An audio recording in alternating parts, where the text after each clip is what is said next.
Good morning, everyone. It is great seeing you all here, and I'm glad we can be together for the 2025 Pre-Construction Workshop. I know the announcement was made. There are seats at the front, but I'm not crazy enough to think that any of you are going to walk up here and take them. So find you a nice place to stand at the back if you would like. And I'm glad we can be together for our workshop. It's only been 6 months since our last one. We had difficulty scheduling last year, and so we're back on our rotation of spring pre-construction workshops, and so glad we can be together. I first would like to thank our sponsors. You see them listed here. They played a key part in us being able to provide this to you. As you see people from these firms, please thank them for their investment into the pre-construction workshop. STV, Energy, Land, and Infrastructure, HDR, LJB Engineering, VHB, WGI, and a special thanks to ACEC of North Carolina for organizing and facilitating this. We really appreciate it. Yesterday we had a short time for small professional services firms to connect individually with the divisions. Really appreciated that. Thank you for each of you who participated in that.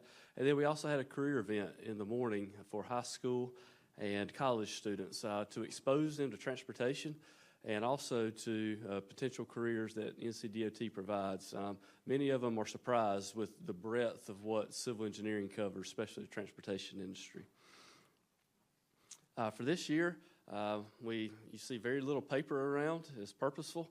If you will, you can scan this QR code with your phone. This will give you a link to the agenda for today. You can refer back to it. And there's also these QR codes around in the buildings. You'll be able to scan and see which breakout sessions are in which room today. I'll give you another moment to take that. As we look at recording PDHs are available for everyone attending today. We'll also do that virtually as well. And here's a QR code. What we'll be using is we'll have a specific QR code for each session, the opening, the general sessions, and the breakout sessions. And so as you scan this, you'll be able to register or at least show that you're here today.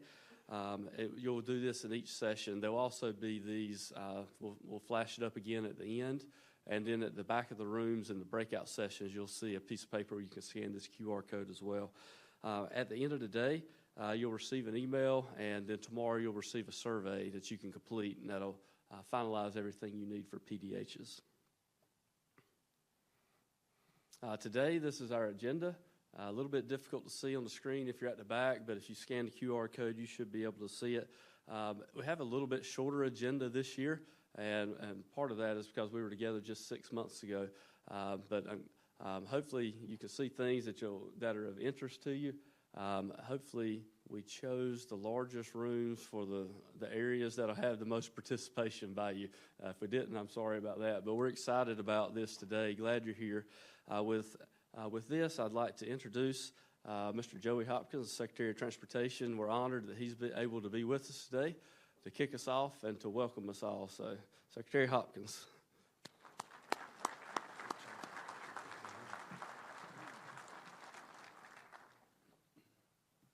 I'm not as tall as Matt, so let me adjust this. Good morning. So it's good to be with y'all this morning. It's almost like a reunion to be here and see some of the more mature faces, let's say. We'll keep it at that this morning. How many of y'all were here last night at the reception? How many of y'all have a headache this morning? Glad you made it in. The reception was fun. It was good to spend a little bit of time with everybody. Matt, I appreciate the introduction. And I'm really glad to be here to kick off the annual pre-construction conference this morning. We're now in our 6th year with this, and I want to thank each and every one of y'all for taking part and really making this event a success over the previous 5 sessions. And special thanks to everybody who helped organize the career fair yesterday. Like Matt said, this gave high school and college students an opportunity to learn more about a wide variety of careers at the department, and also to talk directly with hiring managers here. And it's really important that we have these opportunities to help our future workforce. We're not getting younger in this room, especially me. We want to help them understand what we do and also help them get interested in our career field. And I think we all share that common goal to advance in transportation in North Carolina here. This event began and continues to serve as a forum to educate those who do the production design and planning work for our projects. And during this workshop, you'll hear updates on our design platforms, how we're building a more resilient transportation system, advances in right-of-way management, intersection designs, and much, much more. This event is also a platform for building stronger relationships and enhancing our ability to deliver innovative, efficient, and sustainable transportation solutions that keep our state moving forward. And I want to encourage each and every one of y'all to take opportunities to do so as you attend the variety of sessions. Use this workshop to ask questions. Use it to communicate with your peers. This workshop is for you. It's not for us. One thing I do want to update you briefly on before Chris comes up is the federal discretionary grants. I know y'all have seen a lot of the news coming out of D.C., but historically here in the department, especially these last few years, we've had a great success getting awarded discretionary grants, especially so with the Infrastructure Investment and Jobs Act. That includes the single largest grant, the S-Line, and the largest highways grant, the Cape Fear Memorial Bridge Project grant, ever awarded to our department. At this time, though, all USDOT discretionary grants where we don't have grant agreements are paused per an executive order.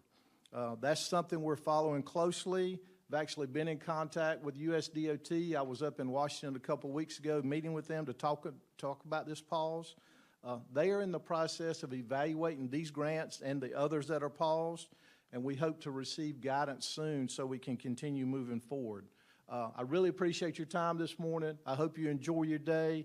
Make sure you fellowship with your peers around the room and throughout the day. Again, this is for you. That's all I have. Appreciate the opportunity to come speak. I'm going to turn it back over to Matt so he can introduce Chris. Y'all have a great day.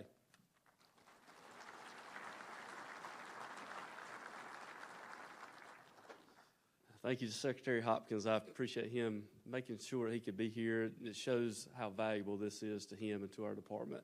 Mr. Chris Peoples is with us, Chief Operating Officer for NCDOT, and he's going to go a little deeper than the Secretary did on some of the things that the department is focused on now and as we look forward to the rest of this year. So, Chris, thank you.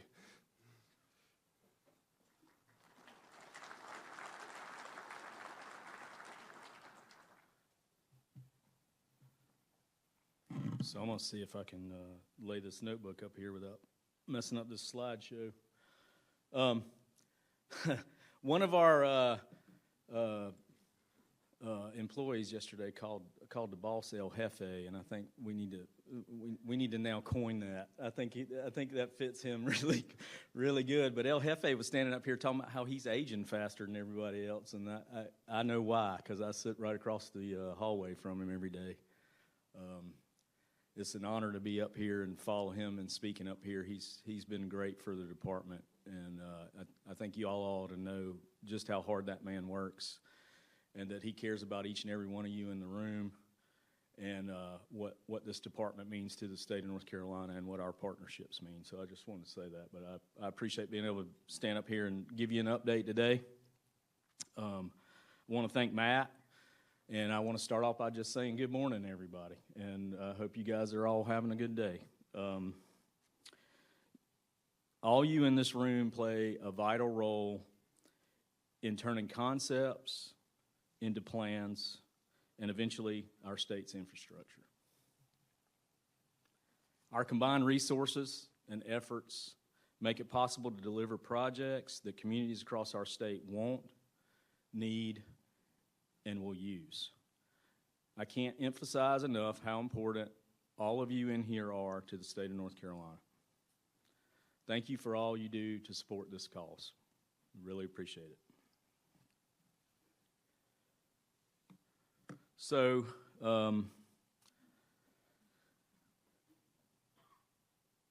we were scheduled to present to you all at last year's workshop, which I think Matt just mentioned that, you know, we kind of got off and it was supposed to be in the fall, and now we're back on the spring. But so sometime around the end of September, we were supposed to be here presenting to you guys, and it was just a few days before Hurricane Helene happened. This is, as most of you all know this by now, it's by far the most destructive storm in our state's history.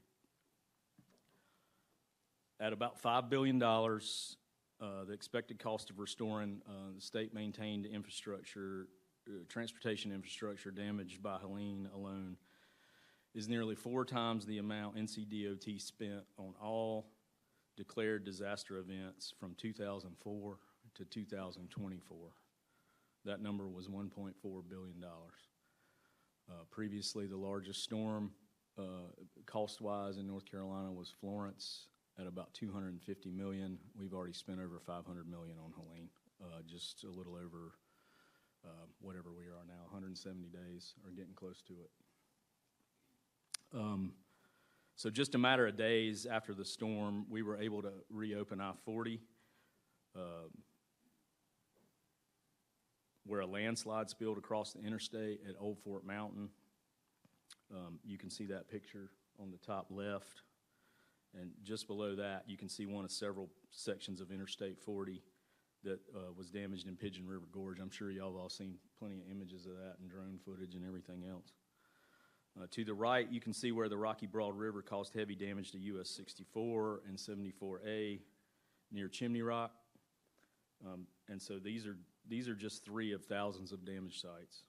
Rapidly rebuilding Western North Carolina with a focus on improving the resiliency of our transportation infrastructure to withstand future natural disasters is currently the department's top priority. We've made tremendous progress so far, and I know many of you in this room have been involved. Thank you for helping make this possible. Of the 9,500 total, or approximately 9,500 total damaged sites, nearly a third have been permanently repaired, and another third are at some stage of repair. We restored access to the state-maintained system for all communities by Christmas of 2024, which was a Herculean effort, and we want to commend everybody for getting us to that milestone. A notable milestone I'm sure you all saw in the news, we just reopened I-40 in the Pigeon River Gorge to 1 lane in each direction, speed limit of 35 miles an hour. We did that by March 1st, or on March 1st is when we reopened officially. That was also another enormous achievement. So far, so good. We hadn't had a whole lot of issues out there, and we hope that continues. So far, 327 contractor companies and 61 consultant firms have pitched in on our disaster recovery efforts, with 290 and 51 respectively still active. We now have contracts in place on all 9 of the major corridor projects in Western North Carolina. You'll hear more on this progress from our divisions in the afternoon general session. I'll touch more on some of the project delivery methods being used for this recovery in just a bit, but first I want to go over the latest with our normal, what I would call normal program.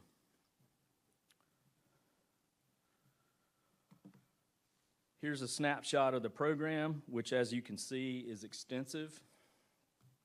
We have 828 active contracts valued at nearly $15 billion as of March 14th of 25. This includes STIP projects, resurfacing, pavement preservation, bridge program, and bridge preservation. We let $3.74 billion worth of projects in 2024, FY 2024, and anticipate letting more than $3.4 billion in such projects in the current fiscal year, ending June 30th. This includes 204 capital projects valued at just over $2.5 billion.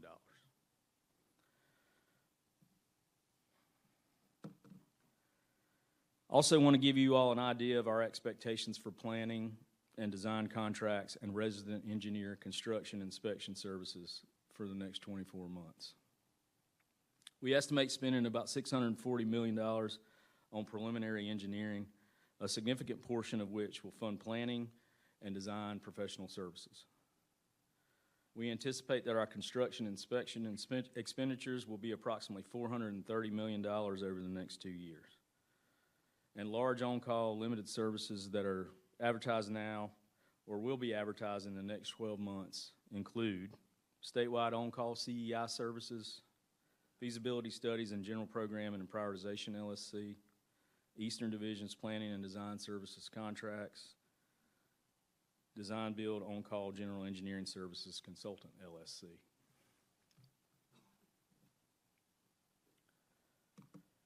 Every community in North Carolina has an unmet transportation need. If you've been around Secretary Hopkins much and seen him speak, he almost mentions that at every opportunity he gets. That is a big issue in North Carolina.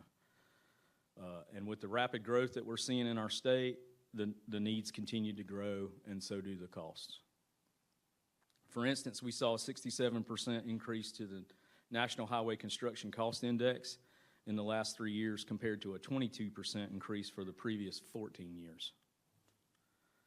Inflation, improved cost estimating procedures, and project changes have added $11 billion to the current 2024-2033 State Transportation Improvement Program.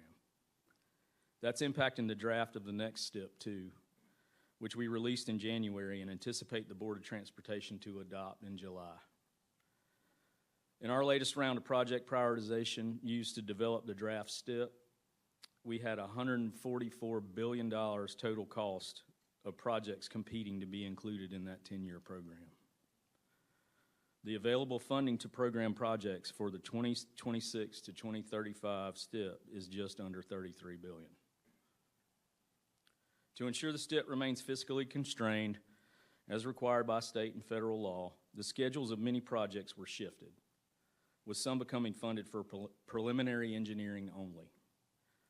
This is a separate issue from Hurricane Helene recovery. All that said, it is an imperative that the department continues to work with our state and federal leaders to find new sources of revenues to fund transportation work.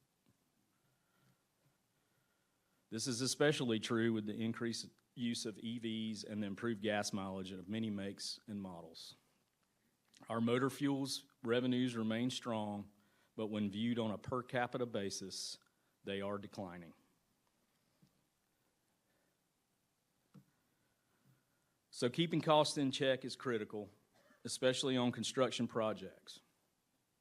It starts with all of us managing issues, budgets, and risks smartly.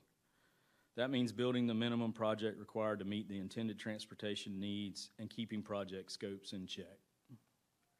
As I mentioned earlier, we have improved our estimating processes to include the most recent bid information. Estimates are updated at least every 2 years at major pre-construction milestones and prior to entering the 12-month let list. These efforts should allow us to stay current with market trends and provide the most accurate estimate at all phases of development. And as previously mentioned, we continue to pilot new and innovative delivery methods. For the past 5 years, we've tested construction manager, general contractor, CMGC, on different projects. Now we're starting to pilot progressive design build. You can see the progressive design build project in the Bat Cave Chimney Rock area pictured here. Both approaches help us manage risks on the right projects by getting contractors involved early in design, which saves time and money, and hopefully brings innovative ideas and fewer construction headaches.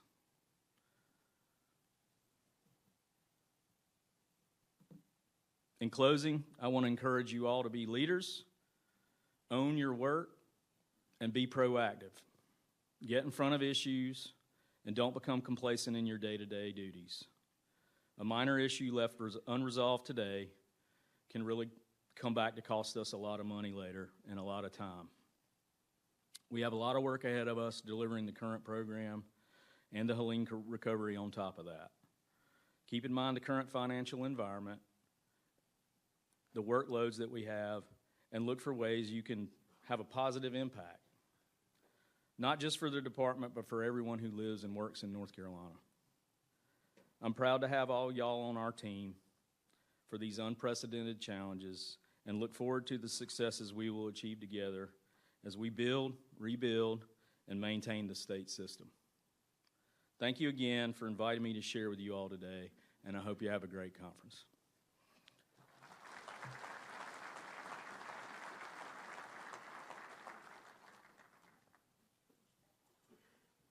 Thank you, Chris. That was great. Next, Ms. Jennifer Evans and Mr. Andrew Posich. They're going to share some thoughts on digital delivery, and be a little bit of a different type of presentation. It would be more of a we want to demonstrate some things and begin to expose you to some things that maybe some of us aren't as focused on in our position. So, Jennifer.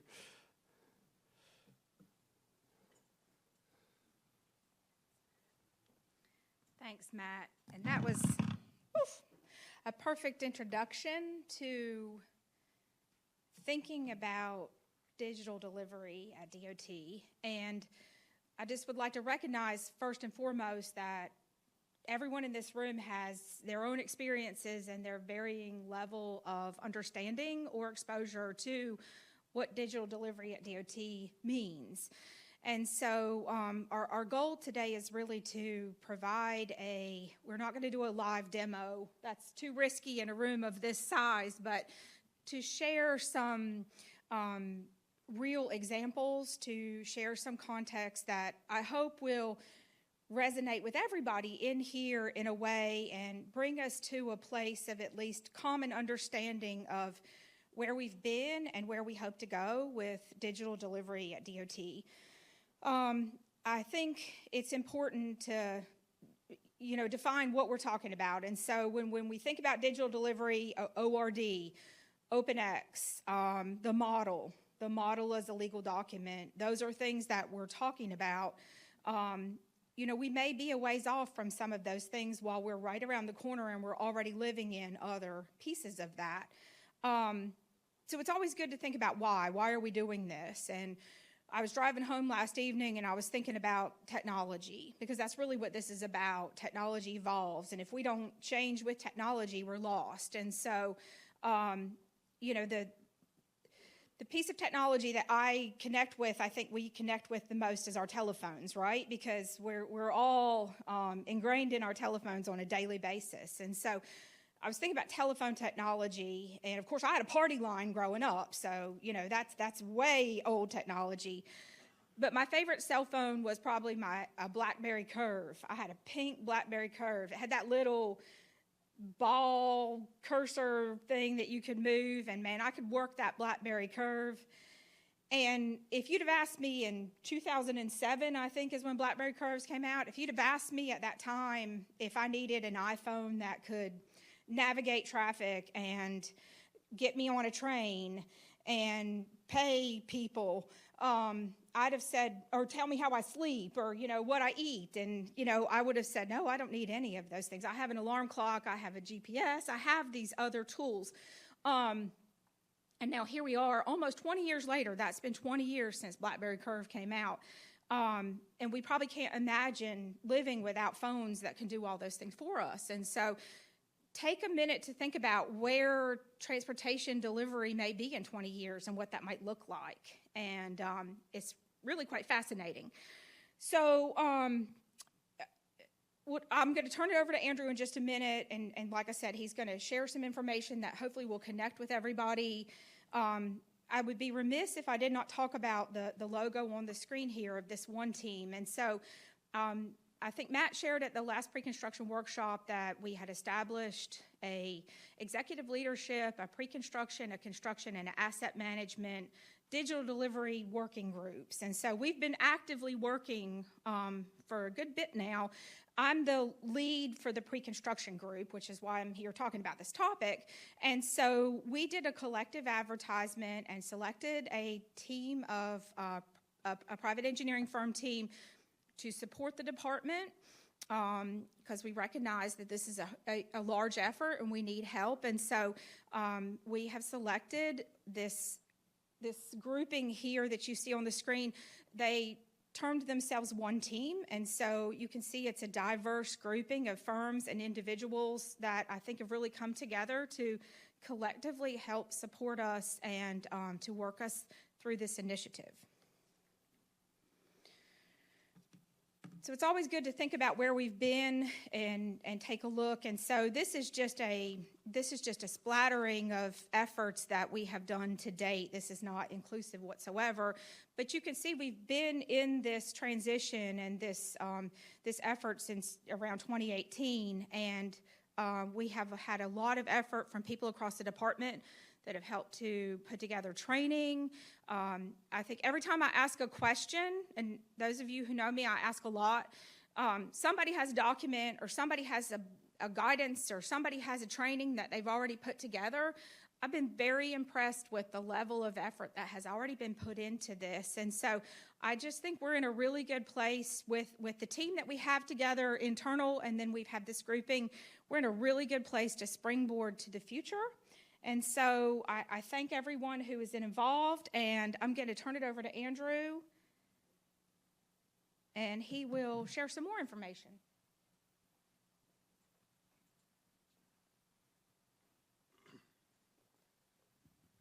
All right, good morning, guys.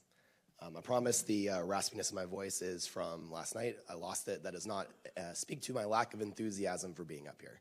I'm very excited, very honored to be here in front of you guys today talking about a subject that is very near and dear to my heart. I've been doing digital delivery 3D design for well over a decade now, and it speaks to really how technology can improve and benefit our lives. So while this presentation is not all-encompassing, hopefully it gives a little bit of a tease and gets you guys excited for maybe some of the breakout sessions later today. But definitely more focused on the pre-construction side of it. But there's a whole lot more to this puzzle, and I'd be happy to talk to each and every one of you about this topic. So it's really important to notice that at the beginning here, digital delivery means different things to different people. We're going to come in here. We have some people that have been doing 3D modeling for 10, 15, 20 years even. We've seen it on the construction side, out in the field, automated machine guidance. But it's a recognition that I may not be touching every single part of digital delivery, but I do have a piece to play in the greater puzzle. And it does take everyone to implement. We cannot do it without each and every one of you here in the room today, making sure we're being mindful and implementing with those developments and those next steps. We don't want to rush ahead. We don't want to jump the gun. We want to make sure we're implementing useful tools and technology at an acceptable rate. Reminding that this does span the entire life cycle of an asset, and it isn't just focused on any one part of the project delivery life cycle. So we're going to begin deconstructing this. It is important to know, as Jennifer mentioned, that we are already underway. This has been going on since 2018, nationally much, much longer. A lot of places out there, a lot of agencies are already in the transition, so I think North Carolina right now is in a great spot to be looking towards industry leaders while still being in a position to leverage their innovation and their excitement going forward and finding some of these examples. So I'm going to talk a little bit today about some qualitative benefits, a little bit how we can get some value out of some additional quality control. And again, can't stress enough that we want to be mindful with how we approach and implement these strategies.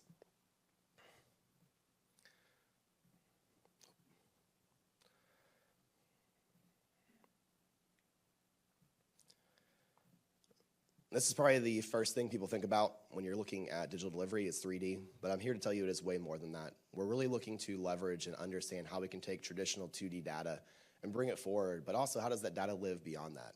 Not just for the 3D model, but looking forward how we're using that data from pre-construction, construction, into asset management. Some of those qualitative benefits that come out of that, you have improved design quality. That's something that a lot of firms can really get behind. As you start leaning into digital delivery, you find that you're sharpening your pencil a little bit more to get that additional information needed for continuation of that asset. You're also looking for project efficiencies. This goes from both pre-construction, construction, as well as, again, taking that data into asset management.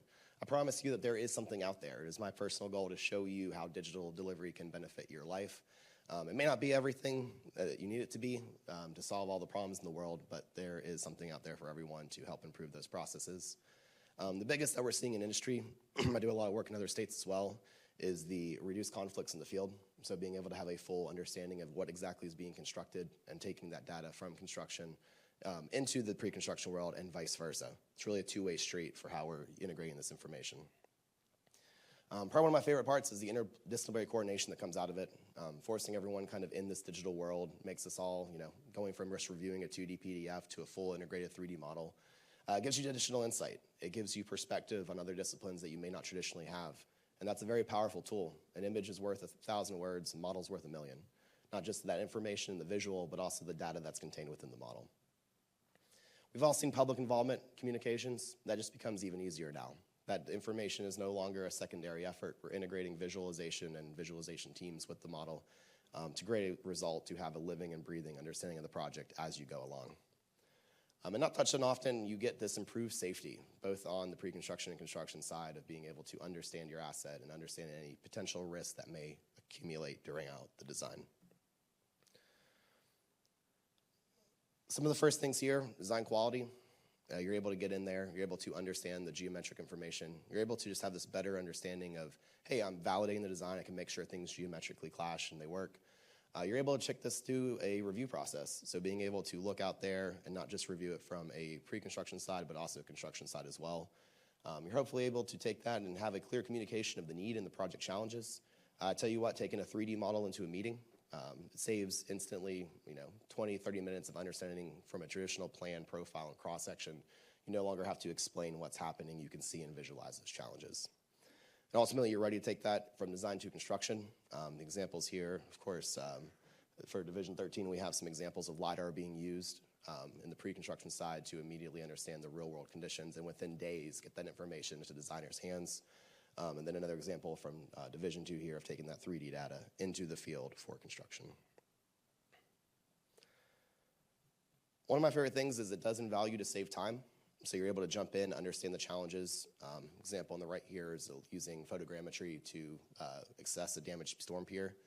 But you're able to take that to eliminate the needs of plan profile and cross sections. I just spoke to that a little bit on the last slide, but truly being able to just speak to a design from that 3D world. And again, digital delivery is more than just 3D, but I think it's a good foundational understanding for most of us in the room here today who have never heard of the terminology. And it gets rid of any misinterpretations. I have a story I like to tell that I won't bore you guys with, but we've been on a project, had some lighting folks come in-house, we'll blame our guys, weren't familiar with the line styles, they were coming from more of a corporate background, did not understand that the existing ground line work was, so they ended up putting a bunch of light poles in the middle of the road. Of course, we caught that a few weeks later during QC process, but having that 3D model eliminates those misunderstandings, especially when you're working outside of your discipline or outside your comfort zone. This is one of my favorite graphics from FHWA. What we're really looking to do is optimize data between project handoffs. So as you're going from pre-construction to construction or planning to design, construction to owners, asset management, we have this data loss that occurs, and that's really what digital delivery is set out to achieve. As you have through different stages of the design process, you convert your CAD files to a PDF plan, that gets printed, moves on to the next. Digital as-built out in the field, maybe they're just redline markups, maybe it gets printed into a PDF. But you keep having that data loss, so we want to be able to plan for that and help accommodate the data handoffs between those phases. Ultimately recognizing that cost savings will come with time. This is a little bit of investment on everyone's part to get up to speed and up and running with digital delivery. But there are current benefits, so I don't want to get too lost in the large future here. I want to focus on, yes, there are things we can do today, but there is still a greater plan behind the scenes that the department is hard at work developing. Probably one of those favorite things about that is the added benefit of clash detection. Now, there's some in you in the room that we can get a hot, heated debate about existing utilities and how accurate those may be in 3D. Regardless of the accuracy of 3D utilities for existing conditions, I think we're moving as an industry really to seeing the benefit and value of having this on the proposed infrastructure side. Ultimately being able to figure out, making sure that all the pieces fit before you even get going, analyze for conflict, clash detection, as well as critical envelopes. But being able to go out there in the field and really, truly understand what's happening. And as you get more information in field condition, you get verified vertical, horizontal, you get those test hole information back. You can update the model and make sure you are using the latest and greatest information. Ultimately with the goal of reducing those errors and emissions in the field and hopefully avoiding some costly conflicts on the construction side of things.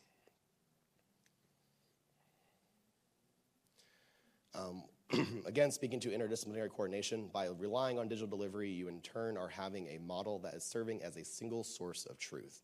This is where the information stands, and if you want to know anything about the project, you go to the model. And as we start seeing this shift to digital delivery, that emphasis on the quality of the model gets higher and higher, and you're able to now extract that information. Eventually, the plans are an output of the model. We're already seeing that for roadway cross-sections and other components. Even profiles now in open roads, you're extracting that technically from the model. You're going to see that more and more from reporting to geotech, to drainage, to structures, being able to truly take that and rely on that model as a single source of truth. The added benefit that brings to you is the idea of a passive QC process. You now have each discipline working in a shared environment where you're able to see the changes and opportunities as they come along, and you're able to catch errors before the traditional formal QC starts. That's one of the great values of just looking over each other's shoulders, but now we're doing it in a true 3D world. This does feed into traditional communication pipelines. I think most of us in the room are no strangers to visualizations or products of viz teams. A lot of times these are often sitting as a visual representation or artistic representation, you would, of a project. We're seeing that line become more and more blurred, basically coming in and saying, hey, we can take the actual design model and run that through visualization pipelines. You're able to look at that, zoom into details that owners care about. Great example here, a few years old now, working with Division 14 on incorporating reality meshes into our project. We're able to work with property owners and show them potential impacts to their property without having to go to a traditional visualization workflow. Saving time and money, and ultimately giving the stakeholders or property owners the information they need to feel well informed about the projects.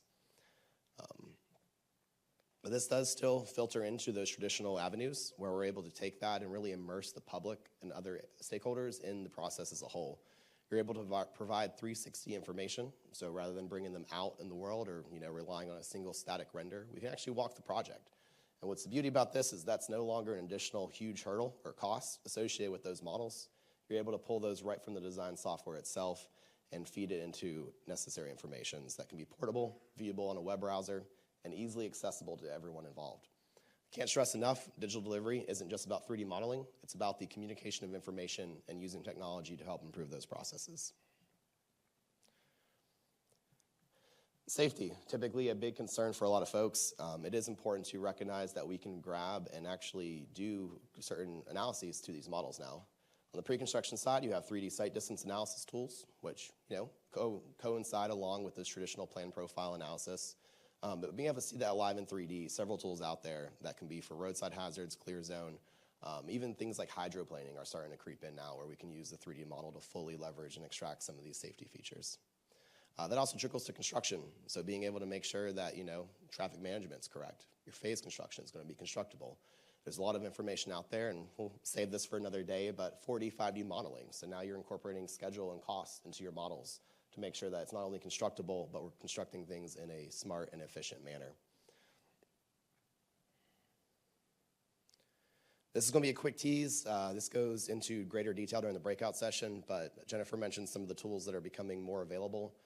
This one's a great tool. I think a lot of people in the room are probably aware of it. I'm not going to put too much plug into Bentley Infrastructure Cloud, but it is a very useful tool. Autodesk is doing something similar. Trimble has something similar.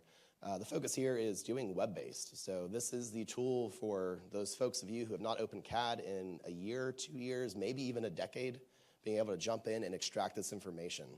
I want you to understand that this information is real. This is available and easily accessible to anyone that's willing to jump on board and learn a little bit more about digital delivery. Again, focus here is on the information that exists within a single source of truth. This is a real North Carolina project. This isn't something that I pulled from one of our other working environments. This is something that exists today. So being able to leverage that actively and get some excitement behind it of being able to say, well, wait a minute, I can wait until the formal plan review. Or I can start looking at the model, start extracting information, start understanding the project as an owner, as a stakeholder, as a contractor partner. Being able to understand exactly what we're looking at, analyze cross slopes, and be able to pull that information. Not just the 3D model geometrics, but also the data and information that underlies the resulting project. Example here, I can pull out side slope information, I can pull measurements, I can pull property data of the drainage infrastructure. Showed there briefly, I can get the flow information, I can get anything that I tell the model to do, can ultimately be extracted in some meaningful way. This helps us out a lot in terms of when we start focusing data.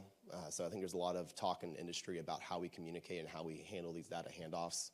I think there's still some work to be done in industry as a whole, not just here in North Carolina, but on making this data agnostic and being able to send out to multiple applications, ultimately being read and funneled into an asset management program. But it gets me excited, being able to jump in here and kind of quickly analyze a storm network. I know I do a lot of review for our company. I almost don't do reviews anymore without a model, just being able to have that information at your fingertips. being able to quickly analyze, confirm, water's flowing downhill. I'm a roadway guy, sorry drainage folks. But there's a lot more to it. There's a lot more information that goes on behind the scenes, and we see a lot of excitement internally as well as working with the department. If you were one of the divisions we're training, working with Vaseem and his team, the County Integration Group, on doing some training and deployment, we've already held 1 or 2 hour training sessions on this technology, and we really believe it has a powerful impact on the future. And it encourages greater level of detail, so things like riprap modeling, abutments, bridges, things like that, and pushes us towards a unified future. Bringing it back home, I want to be mindful of how we're doing that. If you like that, we'll, again, cover a little bit more detail in depth at some of the breakout sessions later today. But coming back, we want to look at things that give us value today. We don't want to get too distracted by this pretty promise of the future of everything's digital and paper plans are going away. I promise you now, as one of the biggest proponents of digital delivery, paper plans are not going anywhere. They will be with us for a really, really, really long time. But we still want to be able to keep our eye on the future and really focus on the value and benefit that these tools and technologies can bring for us. What we want to do and work with the department for here is focus on those high ROIs, return on investments. Where can we see the most value and impact today? We want to enhance current workflows, not replace them. So we're not going to completely come in and uproot everything and change the way things are done. But we're hoping that steadily and over time we will see those values and we'll see those changes take place. We want to make sure we're going together as a group. This isn't just roadway doing roadway things. I know we get kind of some eye rolls of some sub-disciplines here of 3D is just a roadway item. But it really affects everyone. In terms of digital delivery, it's really how do we take our data and funnel that into that collective ecosystem. We want to make sure no one's left behind. I always break this down to, if you do a public records request, how does the public access the information? So we want to make sure that we're being mindful in implementation of not only our design teams, pre-construction, construction, even in our asset management groups, but also the general population of how are they going to understand how this impacts them. With 3D, you have a lot of value and benefits, but you also have a lot of other considerations that need to come alongside that. Now, I'll be remiss if I didn't talk a little bit about the future. So we talked about model as a legal document. That's a big one. Paper plans are going to live alongside that for quite some time. A lot of times this means baby steps for digital delivery are sharing alignments and surface files, something that some of you may be familiar with, but those are very handy for the construction and inspection processes. So starting to get that incorporated as part of your standard workflow. Those are land XML based. Again, a little technical, cover more later. But make sure those plans live alongside that model delivery. We want to remain software agnostic in our approach, meaning that you can choose the right tool for the job depending on what you do. And we're going to be working slowly towards that future of model as a legal document. So being able to certify that information you're sending out the door. Again, not to replace the plans, but to put the contractual emphasis on a different component. So what does that mean for you guys? Everyone in this room here today, I mentioned in the beginning, we all have our roles. It takes everyone. So we're going to have a few asks for you today. And one is to, of course, engage in conversation. We want you to provide the feedback. So we have a lot of folks in the room that are working their hardest to make sure that this is a smooth and meaningful process to everyone in the room. So provide that feedback. We were asking you, fill out the surveys, reach out, correspond. If you have an email question, there's a group in here that's happy to answer, myself included. We want you to see partnership in other folks and partners in the process. So with your sub-consultants, with your PEFs, with your owner PMs, have that conversation and ask the question. We don't want to just be doing things because some memo said to. We want to understand the why. We also ask that for your patience in this process. It's a big transformation. We got a lot of good folks working on the CAD side. Plans may look a little bit different, and that's okay. As long as the information's there, we're still meeting contractual requirements. I think we can fall within that certain alignment and just work through that. Most importantly, we want you to understand why. So seek that knowledge. Don't just, again, blindly push forward. We want you to be engaged in the process and really understand why the department's doing this. Why is the industry doing this as a whole? Not just following the latest trends or buzzwords. And again, be mindful. I'm going to keep stressing that enough. We have a greater goal here, and that's improving the way we communicate data, and we're able to help inspire and change the future of how we deliver work here in North Carolina. So with that, hopefully that was a little bit tease for later sessions, but I will pass it back off here to Matt Clark to continue on with the morning session. Thank you, guys.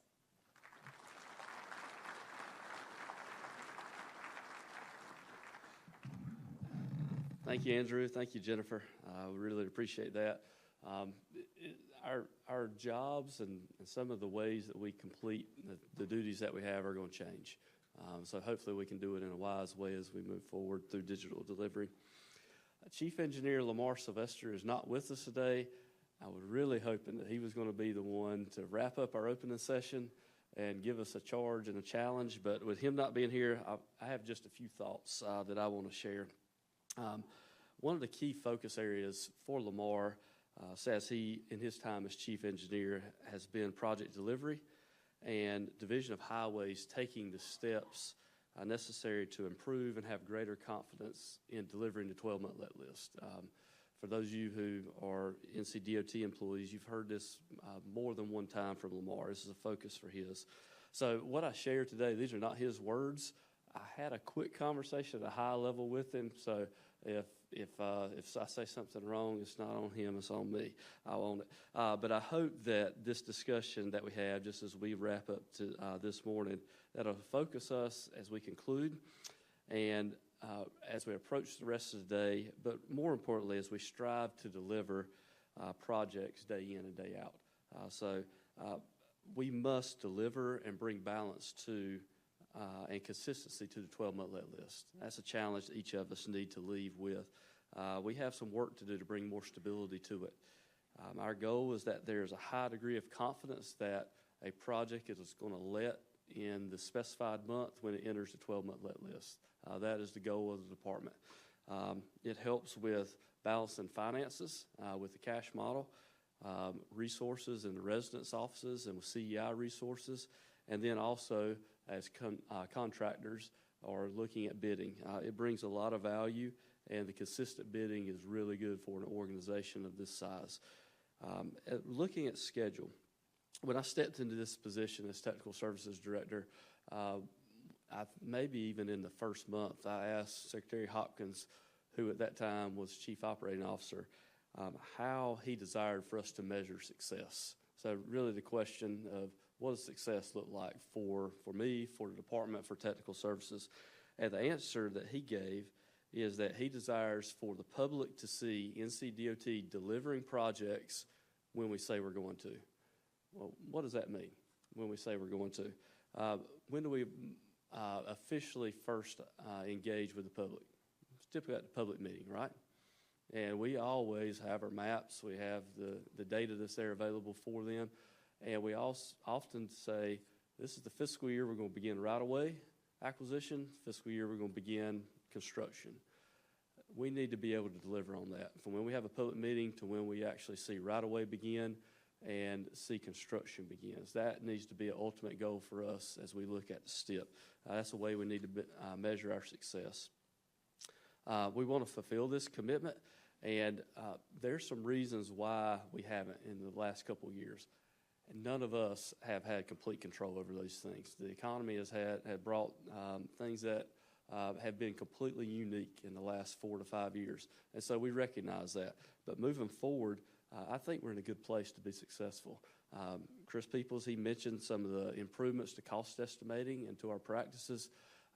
Going just a little bit deeper, the work that Contract Standards has done, that our estimating group has done, is going to pay huge dividends in leveraging all the data that the department generates every month.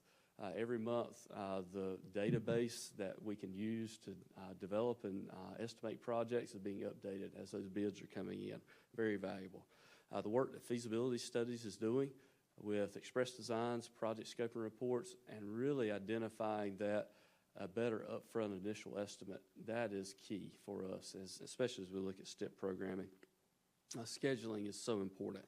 And I think there's more work that we need to do in scheduling. Lamar has asked that a general guideline be developed to determine if schedules are reasonable. Again, I'm using these words that are not easy to define because each project is different. But rules of thumb that a project manager or project team can look at, a division engineer can evaluate and say, this feels like this is something we confidently can meet. Example, if we have 150 right-of-way parcels, we're probably not going to purchase all those in 12 months. Are there checks that we need to have? It's kind of a quality assurance check. That's something Lamar has asked to be developed, and it's underway right now. Questions for you, especially for you project managers, ask yourselves, is there any float whatsoever in your schedule? If there's not, we may struggle to deliver. Because if you've had a project where something unexpected has never come up, I want to talk to you because you've had the perfect project. I don't think they exist. Are you starting your projects? Are you initiating? Are you scoping these projects in the proper time frame to be able to move them forward, to determine the risk, to evaluate, and to respond if these risks turn into a potential impact to the schedule? Ask yourself those things. Challenge yourself with that. I use this statement often. Delivery is king. We are paid to deliver. We're paid to deliver projects or whatever in addition to projects we're responsible for. But letting a project on a particular let date is not enough. We need to be letting quality projects. And this is another thing that's been a focus of Lamar is the pre-construction quality, is it high? So that as construction, as residence offices, as contractors see these plans, see these contracts, that they can trust them and they know that they have a constructible project. So that's another challenge that we need to take back with us. Defining the scope and the estimate. In the last 5 years, we have focused pre-construction efforts, even with the PE Move Forward list.